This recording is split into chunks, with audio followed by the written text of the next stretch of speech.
Welcome to my YouTube. This time I'm clean shaven, so it looks a little bit different, but regardless, the value is gonna be the same. And I'm gonna break down exactly how I lost 45 pounds in 26 weeks without sacrificing my life, condensed into 5 specific pillars. And the 5th one is the most important one that nobody talks about. Now, if you're trying to make an amazing transformation fitness-wise, especially lose a bunch of fat, this is going to be extremely beneficial. And by the end of this video, you're gonna have immense clarity on how to make it happen. And it took me a while, but I condensed it down into 5 things. Now, number 1, with the goal being to keep your muscle while losing fat, weight training is key. And on top of that, keeping your steps to 10 to 12,000 steps a day is going to ensure that you don't lose any muscle during this process. A lot of people try to run it off, and because of that, they miss out on prioritizing their energy for weight training in the gym and instead using it to do intense cardio, which is just gonna burn muscle. Instead, the key is to train like 3 times per week. That's all you need. An upper day, lower day, and full body day if you're doing 3 times a week. If you're doing 4 times a week, upper, lower, upper, lower. If you're doing 2 times a week, 2 days of full body. As long as you're hitting each muscle group twice per week, you are gonna be absolutely chilling,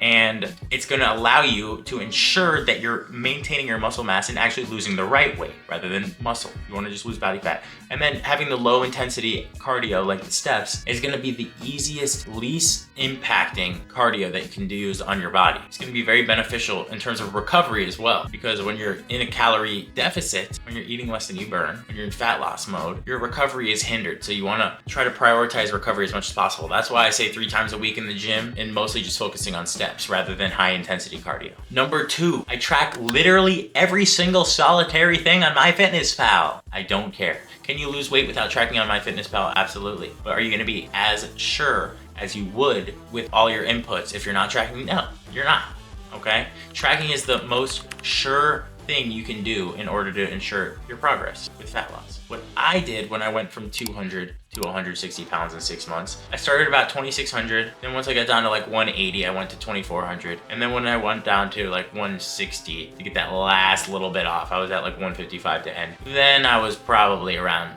2,000. And I kept my steps pretty high. Brought them up from 10,000 to 12,000 throughout the process. Protein always stays the same. Protein is always 200 grams, at least a gram per pound of body weight is how I go about it. And then your fat is 35% of your daily calories. So you can reverse engineer from the amount of calories that you need. You find the protein always stays the same. 35% of your calories come from fat, and then the remainder goes to carbohydrates, which is your body's preferred energy source. So as you lower the calorie amount, you're pulling from carbs and fats, not protein. Some staple meals were 6 eggs a day. I still will always have that. Half a pound of lean ground beef every single day. Rice Krispies pre-workout or rice cake or some simple digestible carb. I love a yogurt bowl at night and protein powder and protein bars, like Built bars, to supplement throughout the day. That's pretty much a staple day for me. My supplements were creatine, protein powder, vitamin D3, K2 for getting enough sunlight, but I don't get enough sunlight, so for my hormones.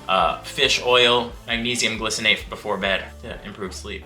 Rule 3, track everything, not just your food, but your weight on the scale. I track every single day just to be sure that I can see the averages over the course of a week. Because if you track one day, you never know if it's like an oddball, because your weight always fluctuates. Track progress pictures so you can see actually how you're changing over time. At least for me, when I look in the mirror, I'm looking too much at myself to actually see long-term change. So keeping track of progress photos over time actually allows me to be sure of how much progress I'm making. On top of that, I track my workouts. I ensure that I'm getting the same amount of sets and reps and weight, or trying to increase that over time in order to make sure I'm building muscle. That's how you can be sure. If you're keeping around the same sets and reps throughout your entire fat loss journey, that's how you can be sure that you are maintaining muscle mass throughout the entire process. And then on top of that, I'm tracking stress, sleep, because those both correlate with elevated weight on the scale, more water retention, digestion, everything, just to ensure that I'm on top of it all, because what's not tracked can't be improved. 4, I just touched on sleep. I don't care anyone that says 5 hours of sleep a day is enough. It's not. 7 to 9 hours of sleep is key. Without that, first of all, your hormones would be shot. You're gonna make way worse decisions. Your decision making is impaired. Probably do something stupid that throws off your progress. And your cravings go through the roof. And you're just not, you get worse recovery. Like I mentioned, when you're in fat loss stage, your recovery is worse. Food directly correlates to your recovery. So if you're in a deficit of food, you're not gonna get as good recovery. And you need to be able to maximize that to ensure you're losing the most amount of fat and maintaining muscle and just feeling your best. So sleep is extremely important. And without enough sleep, it's gonna be